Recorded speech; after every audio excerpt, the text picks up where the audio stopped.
Hello दोस्तों, स्वागत है आपका। पिछली वीडियो में मैंने आपको बताया था अवयवों का इक्वेशन और अवयवों का गुणनफल। तो दोनों दोनों अवयवों का इक्वेशन और अवयवों का गुणनफल से रिलेटेड और क्वेश्चन उसमें है। तो गुणनफल और इक्वेशन दोनों मिल के भी कई क्वेश्चन आएंगे, तो उसको भी आप सॉल्व कर लेना, क्योंकि वो भी जैसे ही अवयवों का इक्वेशन के साथ जो है मतलब एक्स वाई के साथ कुछ मल्टीप्लाई करोगे तो जो है अवयवों का इक्वेशन जैसे आप फॉर्म में चेंज हो जाएगा। उसको फिर आप आगे पिछले वीडियो देख के आप आगे सॉल्व कर सकते हो। तो आज भी अवयवों का गुणनफल से रिलेटेड बहुत सारे गुणनखंड से रिलेटेड बहुत सारे क्वेश्चन हैं, लेकिन ये जो है थोड़े से अलग हैं। तो क्वेश्चन कुछ इस प्रकार है, बाकी कॉन्सेप्ट तो वही है, कॉन्सेप्ट में कुछ अलग नया नहीं है। दिया है यदि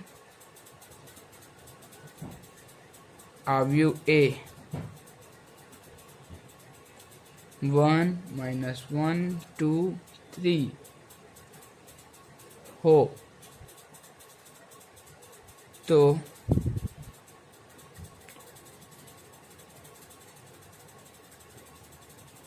हो तो सिद्ध कीजिए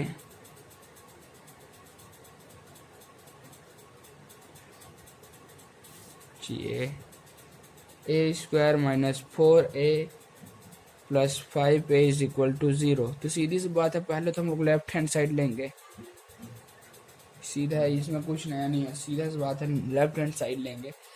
तो लेफ्ट हैंड साइड में अपना ये a² - 4a + 5, ये आई है ना, कभी भी अवयव में ऐसा वर्ड नहीं दिया रहेगा, हमेशा कुछ ना कुछ तो दिया ही रहेगा अवयव टाइप में।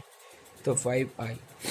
तो अब इसको लिखते हैं 1 - 1 2 3। अब स्क्वायर है तो दो बार लिखेंगे -1 और ये 2 और 3। ठीक है। अब जो है -4a मतलब 4 को बाहर रखो और a को लिख डालो। 1 - 1 2 3 5 + 5i। 5i का मतलब, अब देखो यहाँ पर 3 × i, 3 × 3 वाला i मत बना देना भाई, 2 × 2 वाला ही रहना चाहिए। तो यहाँ पर 2 × 2 वाला ही बनाएंगे, 3 × 3 वाला मत बना देना भाई। तो क्योंकि यहाँ पर जितने भी चीज़ें हैं सब जो है 2 × 2 में है, इसलिए इसको भी 2 × 2 वाला ही बनाओ। 1 0। आई का मान तो पता ही होगा, आई कैसे लिखते हैं मैं यहाँ पर बता रहा हूँ। आई जो है केवल उसका एक जो कर्ण होता है 1 1 1, यहाँ पर भी 1 आ सकता है, लेकिन मैं अभी 3 × 3 का ही बता देता हूँ। यहाँ पर और 1 आएगा, 1 1 1 1 1 1। जितना 1 आएगा उतने रो और कॉलम की संख्या बढ़ती जाएगी। तो इसको कहते हैं आई। सीरीज बात है, यहाँ पर हम लोग कुछ नहीं करना है, हमको बस इसको गुणा कर देना है। गुणा करना मैंने पिछले वीडियो में बता दिया, आपको नहीं पता तो देख लीजिएगा। पहले रो का पहले कॉलम के साथ गुणा, तो 1 - 2।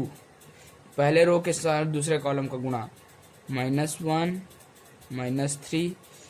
अब दूसरे रो का पहले कॉलम के साथ 2 + 6, फिर वही -2 + 9। ये अब -4 का गुणा अंदर कर दो, 4 - 1 + 2, नहीं ये भी 4 हो जाएगा और ये 8 हो जाएगा और ये हो जाएगा। अभी मैं अब सिर्फ 4 का अंतर लेके गया हूँ, माइनस को नहीं ना। हाँ, तो इस तरीके से। और ये जो है 5 0 0 5। ठीक है। ऐसी क्वेश्चन जितने भी अभी मैं बता रहा हूँ ऐसे ही बनेंगे, पूरे के पूरे क्वेश्चन आप आसानी से बना सकते हैं। तो ये हो जाएगा -1। अब भाई मैं सीधा सीधा जोड़ ही देता हूँ, ये हो जाएगा माइनस अंदर जाएगा तो -4, और ये जो है +5, और ये हो जाएगा -2 -4, ये हो जाएगा माइनस माइनस प्लस +4, और ये हो जाएगा प्लस का 0। यहाँ पर 8 -8 +0, और यहाँ पर 7 -7 -7 नहीं +7 होगा। यहाँ पर -12 +5। हाँ, तो इस तरीके से अब इसको जोड़ूंगा तो देखना, -5 + 5 0, -4 + 4 0, -8 + 1 0, प्लस और ये 12 -12 0।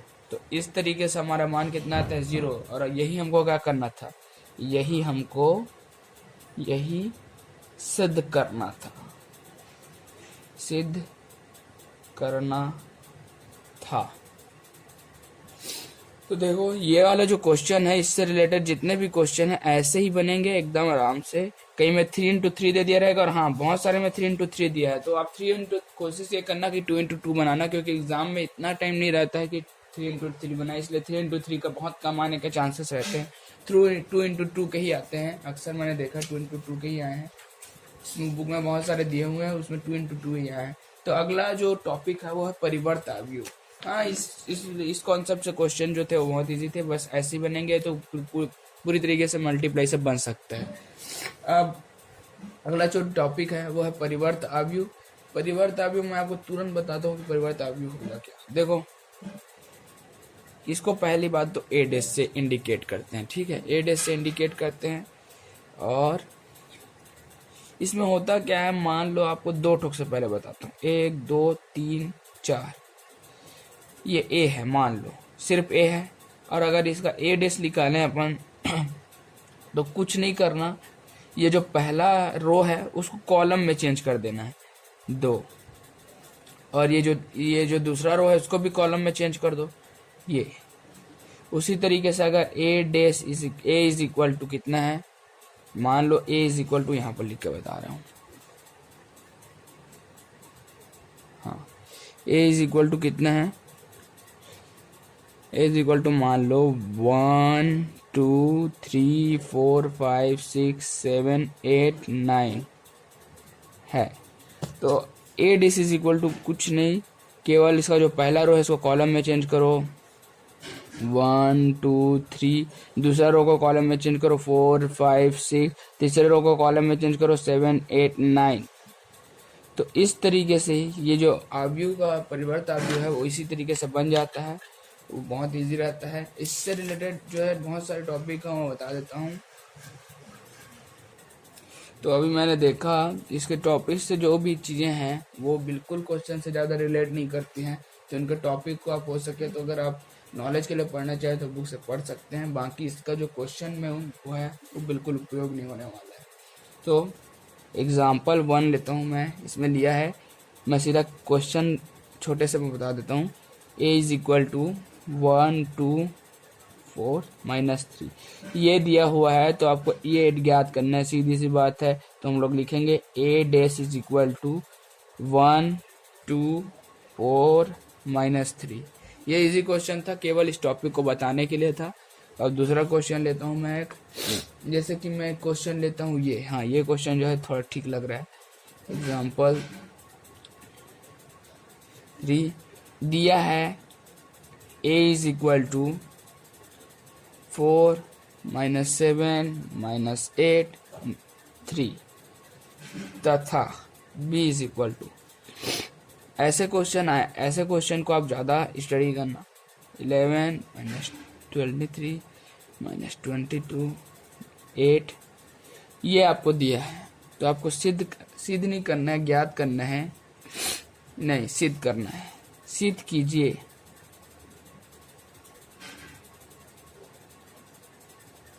सिद्ध कीजिए कि a + 2a dash minus b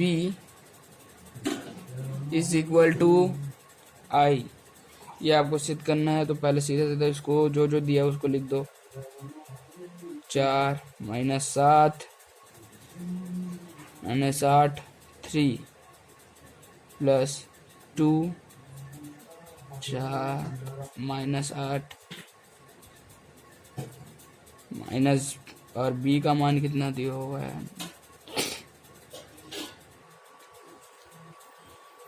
b 11 23 22 और 8।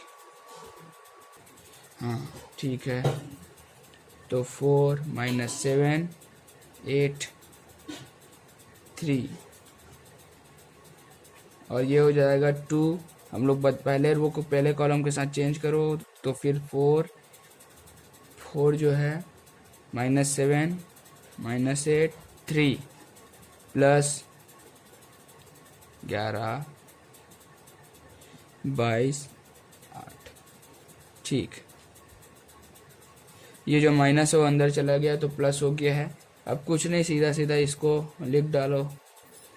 4 प्लस 2 अंदर जाएगा 8 माइनस 11, उसी तरीके से -7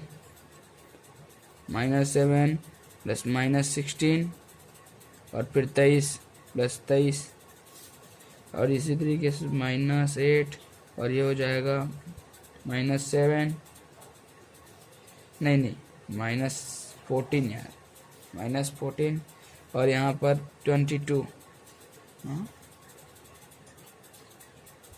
प्लस 22 और यहाँ पर फिर 3 प्लस 6 -8।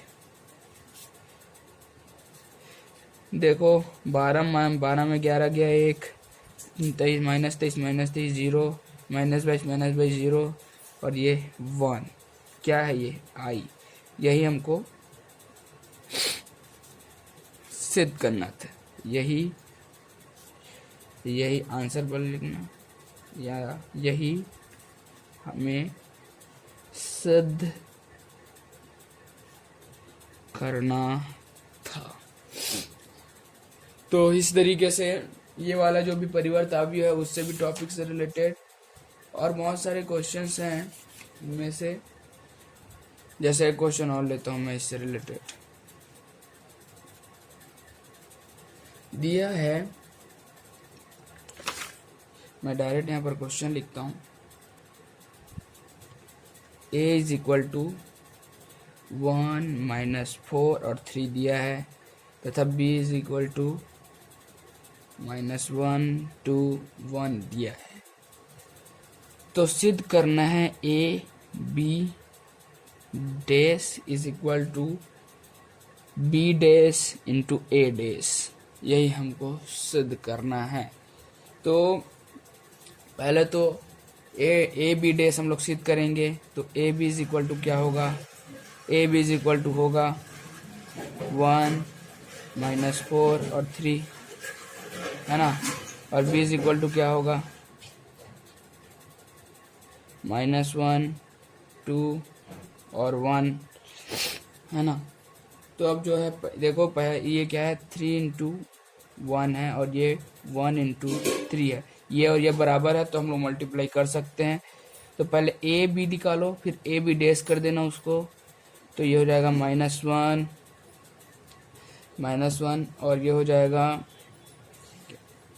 -1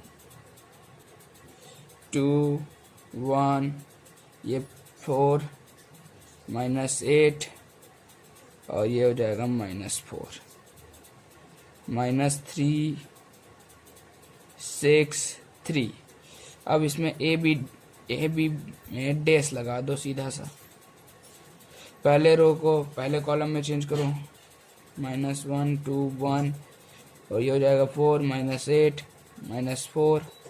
हाँ, और अब जो है -3 6 3। तो ये हो गया ए बी डैश का मान निकाल लिया हम लोगों ने LHS लेके। अब हम लोग RHS लेंगे, जो मैं यहाँ ले रहा हूँ।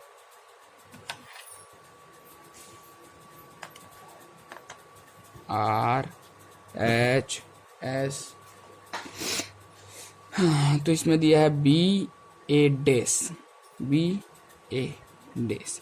तो भैया पहले B डैश निकालो, पहले B लिखो फिर उसमें डैश लगा देना। -1 2 1, तो ये हो जाएगा, इसमें डैश लगा दो और ये हो जाएगा 1 4 3, इसमें भी डैश लगा दो। चेंज कर दो पहले रो को पहले कॉलम में।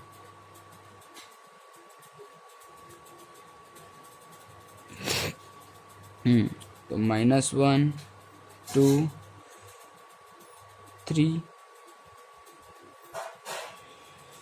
और उसी तरीके से इसको भी चेंज कर दो 1 4 3। अब चेंज हो चुका है, -4 है ना, ये -4 उतना यहाँ पर थोड़ा सा हाँ, तो अब इसको मल्टीप्लाई, अब इसको करते जाते हैं। -1 +4 +4 हो जाएगा -3, और नीचे में क्या आ जाएगा 2 -8 6, और यहाँ पर 3, हाँ ये 1 था, सॉरी यहाँ पर 1 था, तो ये हो जाएगा 1 -4 और 3। तो देखो लेफ्ट हैंड साइड और राइट हैंड साइड क्या है, बराबर है। देखो इन दोनों को पता चल जाएगा, ये वाला जो लाइन और ये वाला लाइन पूरी तरीके से बराबर है। 1 -1 4 -3 2 -8 6 1 -4 और 3। तो हम लोगों को यही सिद्ध करना था।